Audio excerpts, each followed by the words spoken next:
Welcome everyone to another Tracks on Sundays. I'm Tracks and Max, and this is another Raid Shadow Legends video, guys. We're on the OnlyVoids account, and on day 57, there's something I want to show you this week that is maybe not as amazing as what I showed you last week, but first and foremost, thank you for so much support and all the likes and nice comments and all that. I didn't really expect that. That was kind of neat that people were so enthusiastic about that. This week I also have a treat for you though, and it's something I've talked about in the past, but that video didn't really get that many views and likes and talk about it. Maybe because the champion in question is more of an OG and, you know, more of a champion that people are like, oh yeah, that champion, whatever. But nonetheless, thank you very much for watching that one. That was a very pleasant surprise. And for the new people coming along, if you're new to the channel and you didn't really pick up what's going on this account is only voids are allowed to be played. So you do see like non-voids here because that's food, that's allowed, and we're also allowed to place non-voids into our, well, first off here in the sparring pit, but also in the faction guardians. For instance, I've done this with barbarians, yeah. I've done this with demon spawn, filled it this way. That is allowed, okay? We're also allowed to bring them into faction wars if they don't have gear on. If they don't have gear on, they're all good. They're allowed to come along. But if they have gear on, that's not allowed.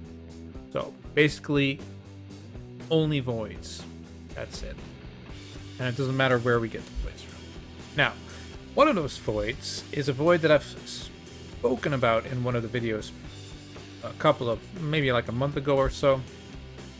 And that is this feller right here, Felhound. Now, I haven't changed anything in his build as far as I know. Maybe he got this in the meantime. I'm not completely sure about that. But as you can see, it's pretty bad. Other than it being Slayer set, which is nice. That's literally like kind of only what it is, right? It has a double flat defense roll. It didn't roll speed. I mean, we did get speed on it, but it didn't roll the speed. It has a little bit of HP boost, and then we got this defense percentage. Like 5-star resistance banner. Not so great. But it is a resistance banner, and that is something that is going to be very important to what I'm going to show you next. Now, I'll go over his stats real quick because you might not even believe what his stats are if you see what he's actually capable of doing. So these are his stats. He has very high defense, as you can see. That's really high for a rare. So I'll get back to you on that, why that is, and you can do this too, okay? I'm gonna tell you right now, it's not that hard to do. You can do this too. 40,000 HP, 2.2k attack, but you know, these two added up are the way that this champion deals damage. So might as well just rack up on your defense. It's gonna be important. Here you can see he only has 142 speed, which is very, very slow. I mean, you could possibly get that kind of speed on the first day of your playing if you get a little lucky with your speed rolls. This is very, very slow. We'll get back to that. Crit rate 61%. Doesn't really matter if it's 100, you know, better, but whatever. It's not of importance. Crit damage, same thing. I mean, if you would have more, sure, fine, whatever, but doesn't really matter. Here, though, resistance 167. Now, honestly, I think that's still kind of low, but for some reason, that is doing some work in the Doom Tower already. And this accuracy is very, very low. You would want more to be able to land your A1 a little bit more frequently, but it doesn't really matter that much either, I don't think. The main part that you really want is to have his defense, to have a decent amount of HP, and a bit of resistance is handy, especially against one of the two things that I'm going to show you today. So, tracks. First off, how do you get that 3,200 defense? Now, you'll be looking at this gear and you'll be going, do I see a rare helmet here? You do. Rare boots, 4-star. Rare gauntlets, 4-star. And we have a legendary piece here, but it's also 4-star. These are all pieces that I got in Guardian set from Doom Tower, from previous rotation, from the first boss in the Doom Tower, normal. So this is easily farmable by anyone who's able to go into Doom Tower and actually clear the first boss. So when I said anyone can do this, I mean anyone who actually plays the game and, you know, is able to beat the first boss, which really isn't that hard. You can do this too. Oh, how am I getting these stats? Well, we're going for only defensive stats here, obviously. So like HP here, we have defense percentage here, and we have some more defense percentage there. That's why he's as slow as he is. So we do try to, you know, wiggle some speed here and there in, otherwise he would be very slow. He needs to be able to take a turn, right?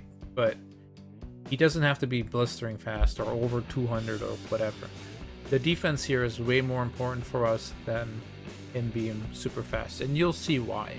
Now, in the previous video of Felhound, that is, I show you guys that he's pretty good in a role to absorb the damage in Clan Boss and all that kind of stuff with this Guardian set. However, in today's video, I'm going to show you that he's actually soloing some of the hardest bosses for new players in the game. And two of those bosses are from this rotation in Doom Tower. That's not Doom Tower. And I'm talking about floor 50 of Bommal, floor 60 of Scarab King. Now, if you look at this team, this is like a throwaway team. And I'm not going to do this run over, but I'm going to show you a short clip of what happens.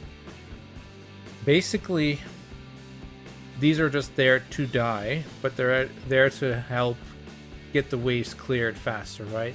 If I would throw in my Skull Crown or Ragemonger or even Cold Heart, they would survive way too long, and we basically just want only Felhound to be here at the end to fight Scarab King. Now, this took 34 minutes, almost 35 minutes, and it says here 254 turns. This was actually closer to like 800 turns, I think. 700, 800 turns. But they don't count the boss turns when you look at this. So, now, what is going on here?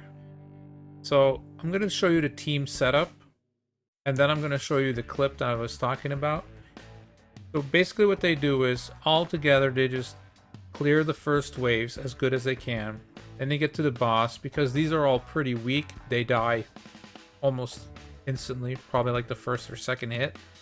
And then Felhound takes over, because Felhound is pretty tanky, as you can see. Now, I just put him in round 1 just to do his A1, so that's his AoE, that's his damage thing, just like he's doing campaign, for instance. Here, same thing, just A1. The third round, though, we're going to say you're not allowed to use this, but you are allowed to use this. Now, this is a block damage on a 3-turn cooldown. Very important. And this is also the reason why we actually want resistance, by the way, this deflect ability right here. So, other than that, these can just do whatever they want. They are going to die in the 3rd round anyway, so it doesn't matter what they do. They're just there to kind of speed things up in the beginning, so that Felhound can get there with full HP, or as good as full HP, right? And here's the stats, you can see them. And none of these other ones are crazy, but they don't matter. They're just there to help a little bit in the beginning and then fall off. I will go to his masteries real quick because this is also pretty important. It's important to know that this can be improved, okay? Because 34 minutes, I know nobody wants to sit through that, but this is full auto. So you just click play and he does it. You walk away, you go have dinner or whatever, come back, and voila, it's gonna be done. So I still have the Bulwark. That's still from when I was using this guy in Clan Boss. I might switch that up now and give him War Master. That should speed up this run by quite a lot. And we're gonna see if he's gonna be able to still keep this up and do this on the highest stage of Scarab King, because I'm not sure, but I used this tactic on the lower end of Scarab King and I'm using it now, and he's just phenomenal. He is a top-notch champion, and he kind of gets overlooked because he always gets used for campaign, and he's like, oh, he's the fastest campaign farmer. That's his thing, right? That's why everyone wants him. But if you're a new account, this guy can do so much more than campaign farm, and I would highly suggest that you use him for other things than campaign farming. Even though campaign farming is important and, you know, it's nice to have a fast farmer, if you're new to the game, you will have limited energy anyway. So just have it take a little longer and pull everything out of this champion that you can until you've built up your account a little bit, and then you can go, okay, Felhound, you've done your job, buddy. Now you can become my campaign farmer, right? But this build right here, super easy to obtain. Like, there's nothing, like, here's a double roll in speed. I guess that's probably his best piece, right? We have uncommon ring here. This is kind of horrendous as well, but it's just because it's in the Slayer set, so we get a little bit of crit rate and crit damage, but honestly, it doesn't matter. So, what does Guardian do? If you didn't know that yet, it's a set that you get from the Griffin. Griffin is in a Doom Tower, and the wearer absorbs 10% of all damage dealt to allied champions, kind of like the Void Fusion that's going on right now, the epic that you can get out of the fusion, and heals by 10% every turn. So basically, if you just started the game, Fire Knight is going to be a very hard dungeon to farm, but Griffin is not so hard. At least the first level is not so hard. And you can pick up this gear there, which is basically a Sword of Regeneration set, right? And that's what we need here. And what is going to happen is he's just going to A1, A1, A3, A1, A1, A3, and every time in that A3, he's going to have enough time to heal back up, and the Scarab King just can't kill him. That's basically it. Once in a blue moon, the Scarab King does steal his block damage, which is not that great, of course, because that slows the run, but he doesn't kill Felhound. Felhound just slowly kills the Scarab. The Scarab is taking multiple turns, but it doesn't matter because he's just not doing enough damage to the Felhound. And the Felhound is just able to A1 the whole time. And he also has an A1 with a decreased speed on it, which also, even with this ridiculously low accuracy, because I didn't really build accuracy on him, he's still landing the decreased speed sometimes, which is fascinating. I didn't even know it was that low, to be honest. I thought I had like 100 or something, but no, he has 64 and he's still landing it sometimes. But if you want that to be more consistent, you can give him more accuracy, obviously, but I would try at least to get these stats here, the HP, the attack, and the defense. I mean, I guess attack doesn't matter that much, but it just speed up your run because it means you're doing more damage, right? Because his A1 does damage based on defense and attack. More on defense than attack. Always the first one is the one that does more damage. Anyway, that's one of the things that he can do, and I'll show you that clip right now.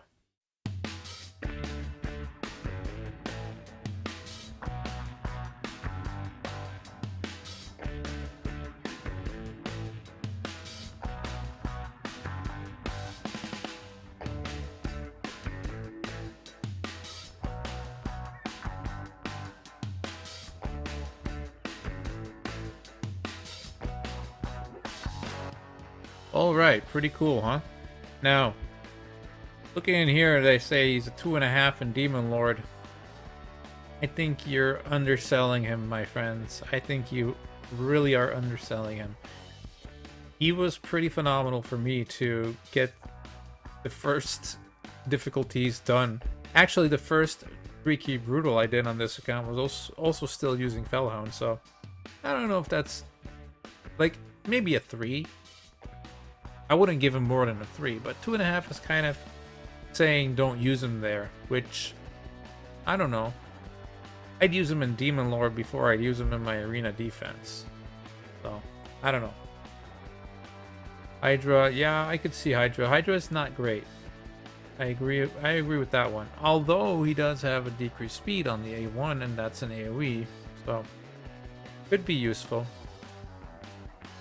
And these other ones I don't really have an opinion on because I didn't really try them there. But anyway, the other thing that we can do with this guy, and I think this is going to be the one that most people are going to raise a brow and be like, whoa. And that's this one. This one is a little bit more difficult, but as you can see, the time and the turns taken is a lot less as well. But that's because Scarab just has this annoying shield that we can't really do anything about. So we're just, against the Scarab, we're just hitting him for like 1,000 every time or something. Like between 700 and 1,000 damage or something every turn. And we don't have War Master on him yet, so that's why I kind of really want War Master, because otherwise those runs are always going to be very long. But here, what happens is we get through the waves. We do have a little bit more support here to do the waves. We have the Skull Crown, Boro, Ragemonger, basically all my best damage dealers. And then we have her. I figured maybe her attack down could be handy against Bommal if he would place some bombs or something. I don't know. And I also kind of wanted to know if the bombs that get placed on the ground, if they have anything to do with his attack. I haven't done any extensive testing with that yet, but it kind of feels like that might actually be the case. But you know that that is the case, please comment it down below, and I'd be very grateful, because I haven't been able to look it up yet myself or ask around. But the idea again here is our dear friend Felhound stays left as last man standing, and basically after manual of this you can't auto it, or at least I haven't really found a way to auto it yet. Maybe there's a way, but I'm pretty sure there's not, because you kind of have to time when the bombs on the ground are going to go off. You don't care about Bommal because of the resistance. Again, you're able to resist about half of the things he throws at you, which is really nice, because if he throws some bombs at you, crits you, and the other bombs go off or whatever, and you didn't do your block damage on time, the run's over. And I gotta say, this was not easy. This is not, I'm not saying, okay, Felhound is gonna just do everything for you. You're gonna have to wiggle and play manually and try and get through it that way, but it is possible. I think I tried 4 times. The 3 first times I tried, I got pretty close to finishing it, but I miscalculated the amount of time that I had placed my block damage, and the bombs exploded and I exploded. But actually, in this run that you see there, I also miscalculated, and I didn't die from the 2 bombs and the hit from Bommal afterwards. It was close. I was almost dead, or Felhound was almost dead, but we survived, and then we could get back into the game, and we just finished it off eventually, which was, you know, really cool, really awesome to see. I've been making some people jealous in my clan just because I have a Felhound and he's just soloing stuff in the Doom Tower.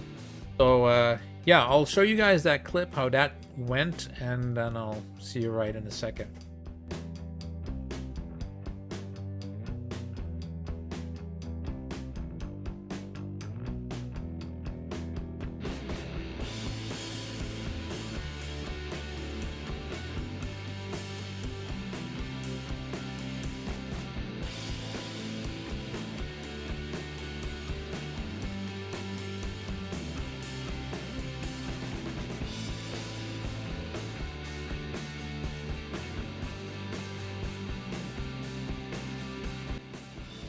Alrighty, pretty impressive, eh? Another rare doing something that a lot of people just can't find a solution for, a way out of it. And this rare right here is just knocking it out of the park. There's no other way to say it. He's knocking it out of the park. But I already had a video in the past where I did the same thing with a Templar. Now, Templar is a champion that everyone can get, so you don't need the Felhound, okay? You can also just go in here. It's not a barbarian, it's a sacred order. Yes. This guy right here is farmable in the campaign, and he has 2 abilities. And this one is on a 3-turn cooldown and has a 4-time random hitter. Chance to place provoke, all that, but that doesn't really matter for us. It's here. The places a block damage buff on this champion for 1 turn. Damage inflicted is proportional to defense. So again, this is a defense-based champion that you can pick up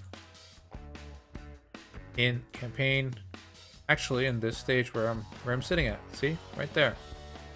So, Valdemar Strait. That's the pirate boat, I think, right? Yeah, it's like the boat. Farm one of these dudes, get him booked. You do need this on a 3-turn cooldown, I think.